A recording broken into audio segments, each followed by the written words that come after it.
हाँ तो बालको आ जाओ फिर से, ठीक है। आगे आपको एक इम्पॉर्टेंट चीज़ बताते हैं। देखिए बड़ी अच्छी चीज़ है। एक टॉपिक है आपका फर्स्ट लॉ में, perpetual motion machine of the first kind. दो तरीके की होती है perpetual motion machine, first kind और सेकंड काइंड। सेकंड काइंड बाद में आएगा, फर्स्ट काइंड यहाँ पर पढ़ते हैं। Perpetual motion machine of the first kind, ठीक है। Perpetual motion machine of the first kind, ये क्या बताती है, इसकी डेफिनेशन क्या है वो समझ लो। ऐसी machine, a machine which can run itself without expenditure of a fuel.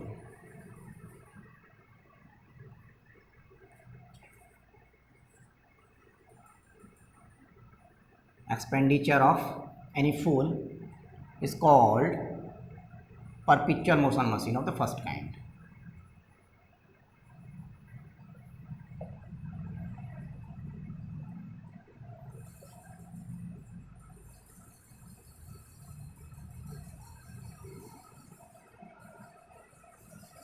तो क्या लिखा हमने, a machine which can run itself without expenditure of any fuel is called perpetual motion machine of the first kind. First kind की जो perpetual motion machine होगी उसका क्या मतलब है, ये बताती है कि ऐसी कोई भी machine, perpetual motion of the first kind, perpetual motion machine of the first kind, यानी ऐसी कोई भी मशीन जो काम तो करे लेकिन उसके लिए किसी भी ईंधन की हमें आवश्यकता नहीं है। एक्सपेंडिचर माने खर्च नहीं करना पड़े, हमें क्या नहीं करना पड़े, ईंधन खर्च नहीं करना पड़े। तो ऐसी कोई भी मशीन जिसमें ईंधन खर्च ना हो और वो काम करे, यानी वो चले, रन करे, वो मशीन चल रही है आपकी, रन कर रही है without expenditure of the fuel, ईंधन की ज़रूरत ही नहीं है और मशीन काम कर रही है, ऐसी मशीन क्या कहलाएगी, परपेचुअल मोशन मशीन कहलाएगी फर्स्ट काइंड, ठीक है। अब देखिए फर्स्ट लॉ इसके बारे में क्या बोलता है। फर्स्ट लॉ बोलता है फर्स्ट लॉ हमें बताता है कि ऐसी कोई भी मशीन बनाना भैया हमारे लिए तो असंभव काम है। फर्स्ट लॉ बताता है कि ऐसी मशीन सिर्फ कल्पना है, ऐसी मशीन कभी भी दुनिया में कोई बनेगी ही नहीं, ठीक है। ऊष्मागतिकी का प्रथम नियम बताता है कि such type of the perpetual motion machine to form is impossible.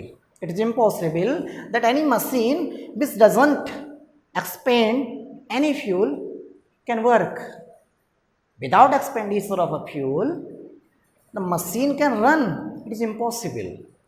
First law इस बात की परमिशन हमें नहीं देता है। फर्स्ट लॉ बोलता है कि जब तक हम एनर्जी को खर्च नहीं करेंगे या जब तक हम कोई अमाउंट खर्च नहीं करेंगे, कोई मास खर्च नहीं करेंगे, तब तक हमें उस मशीन को चलाने के लिए एनर्जी कहाँ से मिलेगी, ठीक है। तो कोई भी मशीन इस तरीके की बनाना असंभव है। According to first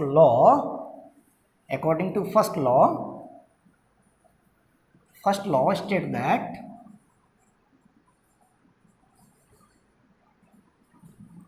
to form या to create such type of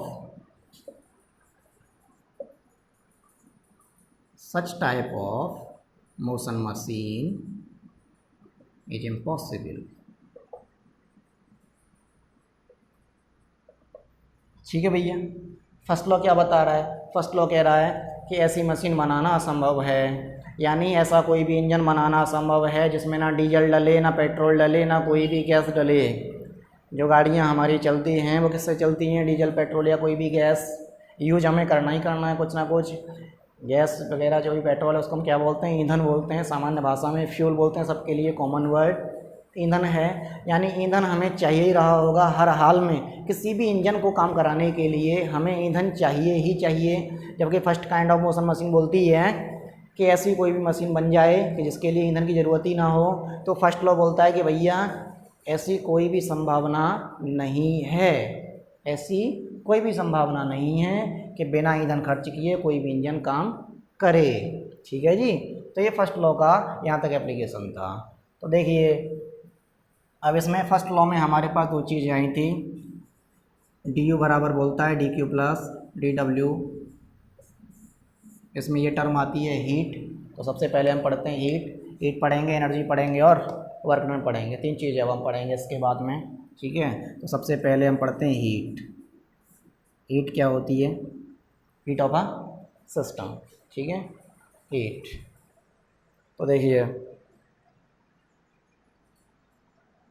heat को हम क्या बोलते हैं कि जैसे कोई भी अमाउंट हमने दी, हीट का मतलब होता है कि जैसे कोई भी अमाउंट हमने दी, जैसे हमने मास जलाया, कोई भी मास हमने जलाया तो उससे जो एनर्जी प्रोड्यूस हो रही है, उससे जो एनर्जी प्रोड्यूस हो रही है उसका अपना एक पर्टिकुलर टेम्परेचर हो, एक टेम्परेचर लेके जो एनर्जी यहाँ से प्रोड्यूस हुई है वो हीट कहलाती है। यानी एक एनर्जी लेके जो एक पर्टिकुलर टेम्परेचर पे किसी मास को जलाने पे, किसी पर्टिकुलर टेम्परेचर पे मास को जलाने से जो एनर्जी प्रोड्यूस हुई वो क्या कहलाती है, वो एनर्जी हीट कहलाती है, ठीक है, वो एनर्जी हीट कहलाती है हमारी।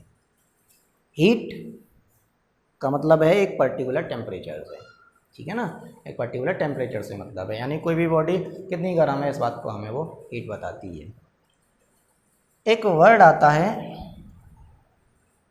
इससे जनरेट होता है स्पेसिफिक हीट, ठीक है जी। इसके बाद आता है एक वर्ड स्पेसिफिक हीट।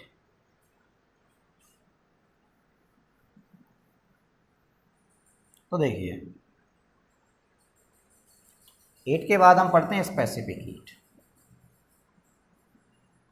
हीट तो एक जनरल वर्ड हो गया, हीट तो जनरल वर्ड हो गया, इसका मतलब होता है टेम्परेचर से रिलेटेड, ठीक है। उसके बाद आती है स्पेसिफिक हीट। स्पेसिफिक हीट का मतलब होता है भैया विशिष्ट ऊष्मा, ठीक है, विशिष्ट ऊष्मा। तो विशिष्ट ऊष्मा का मतलब है किसी पदार्थ की क्वांटिटी हमने फिक्स कर दी, यहाँ पे तो कोई भी अमाउंट हो, मान लो m ग्राम अमाउंट ले ली, m किलोग्राम अमाउंट ले ली, उसकी हीट, उस अमाउंट का जो टेम्परेचर है उससे मिलने वाली हीट हमें जितनी भी है वो कितनी होगी, ठीक है। यहाँ पे स्पेसिफिक हीट का मतलब है कि हमने 1 किलोग्राम की हीट लेनी है तो 1 ही किलोग्राम की, ठीक है।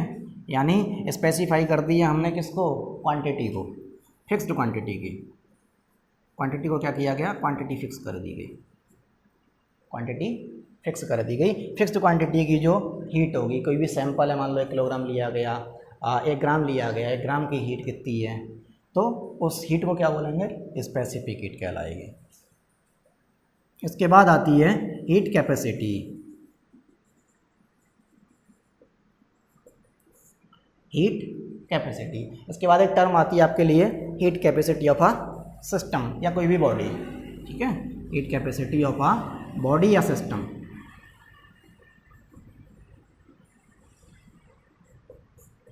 अच्छा जी, तो हीट कैपेसिटी क्या होती है, कैपेसिटी वर्ड का क्या मतलब है, कैपेसिटी वर्ड का मतलब होता है क्षमता, कितनी क्षमता है उसकी, कैपेसिटी माने क्षमता या उसकी धारिता, कैपेसिटेंस भी एक वर्ड जोड़ते हैं, उसको लिखते हैं हिंदी में उष्मा धारिता या उष्मा क्षमता।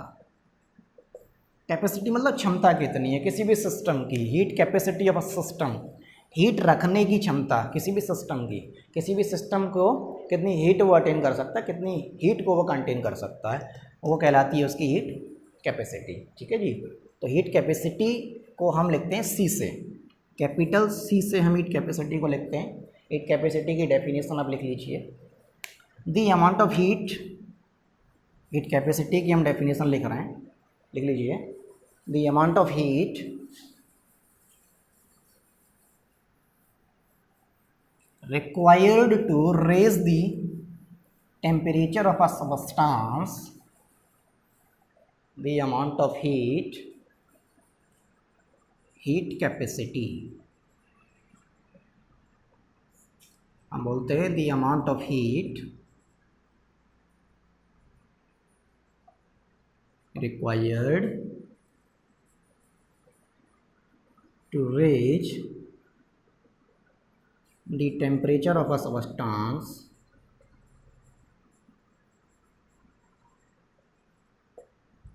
कोई भी जो पदार्थ हमारे पास था सिस्टम में जो भी लिया गया, the amount of heat required to raise the temperature of a substance by 1 degree Celsius, या कोई भी 1 यूनिट हो टेम्परेचर की, 1 केल्विन ले लो या ये भी 1 डिग्री ले लो, by 1 unit by 1 degree Celsius, ठीक है। The amount of heat required to raise the temperature of a substance by 1 degree Celsius is called heat capacity of the system. System में जो भी हमने सबस्टांस लिया था उसके टेम्परेचर को हमें 1 डिग्री से बढ़ाना है। मान के चलिए इनिशियली हमारे पास जो भी सिस्टम है उसका टेम्परेचर था T डिग्री सेल्सियस। अब हमने क्या कर दिया, अब हमने कर दिया उसको बढ़ा के T+1 डिग्री सेल्सियस, 1 डिग्री से बढ़ा दिया। तो 1 डिग्री से बढ़ाने के लिए जो हीट की अमाउंट रिक्वायर्ड होगी वो हमारे पास क्या होगी, C अमाउंट रिक्वायर्ड होगी, वो C रिक्वायर्ड होगी। जो जनरल जो इसकी डेफिनेशन है, इसका एक फार्मूला होता है Q बराबर mc/dt। Q बराबर आपको याद रखना है mc/dt, ये एक फार्मूला है। क्या एप्लीकेशन है बाद में समझ में आ जाएगा। Q बराबर mc/dt ये आपको याद रखना है। यहाँ से हमें मिलता है C, तो C बराबर आपको मिलेगा Q/m/dt। ये आपका हीट कैपेसिटी का फार्मूला है। हीट कैपेसिटी को हम रिप्रेजेंट करते हैं C से। C बराबर Q/m/dt, जहाँ पर Q क्या है, ऊष्मा है, C क्या है, ऊष्मा की धारिता है, dt टेम्परेचर में जो चेंज आया है ये, ठीक है, dt टेम्परेचर डिफरेंस है, m अमाउंट है उस पदार्थ की, टोटल अमाउंट है जो भी हमने पदार्थ लिया था उसकी अमाउंट है, ठीक है जी। Q heat of system, dt change in temperature, m amount of the substance,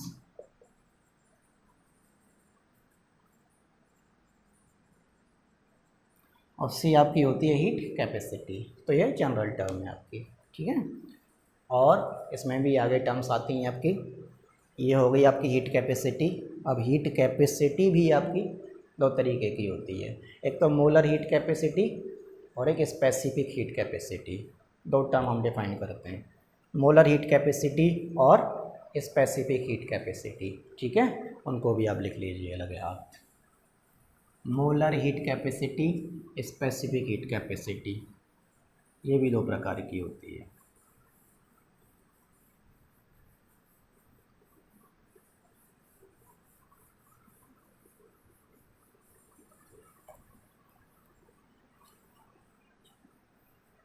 और ये सारी चीज़ें हम फर्स्ट लॉ में ही पढ़ रहे हैं अभी तक, ठीक है। तो देखिए हीट कैपेसिटी कितने तरीके की हो गई, दो प्रकार की हमने बताई आपको। कितने टाइप की, दो टाइप की।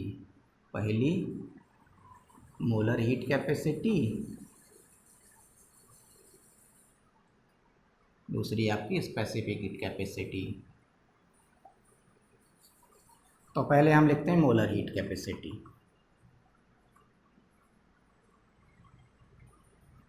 इसको हम लिखते हैं बाबा Cm से, ठीक है। मोलर हीट कैपेसिटी Cm से, ठीक है। तो Cm molar heat capacity Cm से लिखी जाती है। और इसकी कैसी डेफिनेशन कैसे लिखोगे, इसकी डेफिनेशन होती है कि the amount of heat required, the amount of heat required to raise the temperature,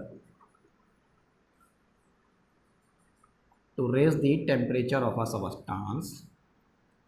देखिए हमने डेफिनेशन लिखी थी मोलर उसकी हीट कैपेसिटी की, नॉर्मल हीट कैपेसिटी की डेफिनेशन थी amount of heat required to raise the temperature of a substance by 1 degree Celsius. कोई भी सबस्टांस की कितनी भी अमाउंट हो, अमाउंट को हमने डिफाइन नहीं किया था उसमें। अब यहाँ पे हम डिफाइन कर रहे हैं मोलर हीट कैपेसिटी। मोलर का मतलब है उस सबस्टांस का हमारे पास क्या होना चाहिए, केवल 1 मोल होना चाहिए, उसके 1 मोल की। मोलर का मतलब 1 मोल की, ठीक है। स्पेसिफिक का मतलब उसके 1 ग्राम की, क्वांटिटी फिक्स कर दी हमने 1 ग्राम की।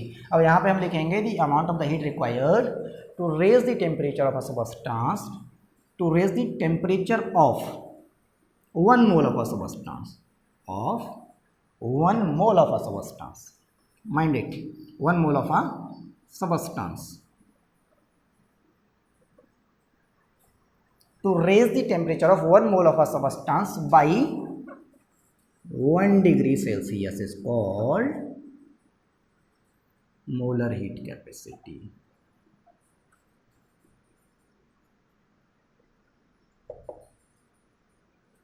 ठीक है जी।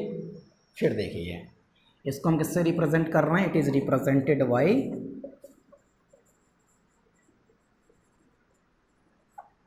CM से हम इसको रिप्रेजेंट करेंगे। तो हमने C बराबर लिखा था Q अपॉन पे एम डी टी, यहाँ पे हम क्या लिखेंगे, CM बराबर हम लिखते हैं Q अपॉन पे एन डी टी, दूसरा फार्मूला। ठीक है, ये तो पहला फार्मूला था, ये फार्मूला आया को दूसरा। M की जगह पे हमने यहाँ पे क्या लिखा, N लिखा। N क्यों, N डिपेंड करेगी नंबर ऑफ मोल्स पे, where N is number of moles of a substance.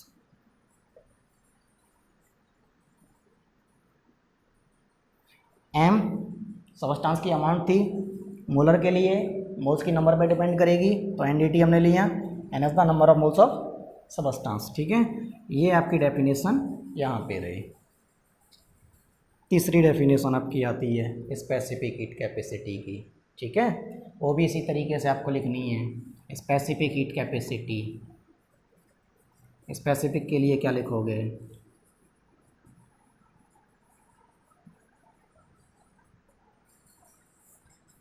Specific heat capacity के लिए क्या लिखोगे, इसमें आपको डेफिनेशन में केवल इतना चेंज करना है, 1 मोल की जगह पे आप क्या लिखोगे, 1 मोल की जगह पे लिखोगे 1 ग्राम। ठीक है जी, the amount of heat required to raise the temperature of 1 gram of a substance, 1 gram of a substance by 1 degree Celsius is called specific heat capacity. यहाँ पे आप ऐसे लिखोगे। ठीक है जी, तो उसका फॉर्मूला क्या बन जाएगा, स्पेसिफिक को हम लिखते हैं CS से, it is represented by CS, S माने स्पेसिफिक, और वही वाला आपका C heat capacity, molar, normal, molar और फिर स्पेसिफिक। इसके लिए आपका फॉर्मूला बनता है Q अपॉन पे WDT। इसको हमने स्पेसिफाई कर दिया, दिस इज W क्या है, W आपके वेट को बताएगा। ठीक है, W weight of the substance. Specific weight की हम बात कर रहे हैं। ठीक है, W आपका स्पेसिफिक वेट होगा इसके लिए। तो 3 तरीके से आपने ये चीज़ पढ़ी। ठीक है, स्पेसिफिक हीट कैपेसिटी आपकी, मोलर हीट कैपेसिटी और नॉर्मल हीट कैपेसिटी। ठीक है, इसके बाद हीट कैपेसिटी जो होती है आपकी, वो भी 2 बातों पर डिपेंड करती है, 2 बातों पर डिपेंड करती है आपकी। हो सकता है प्रोसेस के दौरान जो हीट कैपेसिटी है उसमें वॉल्यूम को कांस्टेंट किया जाए, और हो सकता है उसमें प्रेशर को कांस्टेंट कर दिया जाए। ठीक है, तो जो हीट कैपेसिटी है आपकी, मोलर हीट कैपेसिटी हम स्पेशली यूज करते हैं ज़्यादातर, मोलर हीट कैपेसिटी को ही हम यूज करते हैं। जैसे मेयर फार्मूला हम पढ़ते हैं CP - CV बराबर R, उसमें स्पेसिफिक और मोलर का यूज होता है। तो ये जो मोलर हीट कैपेसिटी है आपकी, इसको हम आगे पढ़ेंगे कि मोलर हीट कैपेसिटी 2 प्रकार की होती है। मोलर हीट कैपेसिटी 2 प्रकार की, heat capacity at the constant volume, molar heat capacity at the constant pressure. ठीक है, कांस्टेंट वॉल्यूम पे, कांस्टेंट प्रेशर पे। Molar heat capacity at the constant volume, molar heat capacity at the constant pressure. Molar heat capacity 2 प्रकार की, constant volume पे, constant pressure पे, 2 तरीके से पढ़ोगे। ठीक है, यहाँ से फार्मूला आपका जनरेट होता है मेयर्स फार्मूला, CP - CV बराबर R, CPM - CVM बराबर R। इस तरीके से हम इसको लिखते हैं। ठीक है, इसके बाद जो है हम आपका आगे इसके बारे में बताएंगे, मेयर फार्मूले का प्रूफ आएगा आपका, और CP और CV के ये फार्मूले आएंगे आपके लिए नए। ठीक है, फार्मूले का डेरिवेशन है, मैथमेटिकल आपको कराया जाएगा। ठीक है, थैंक यू।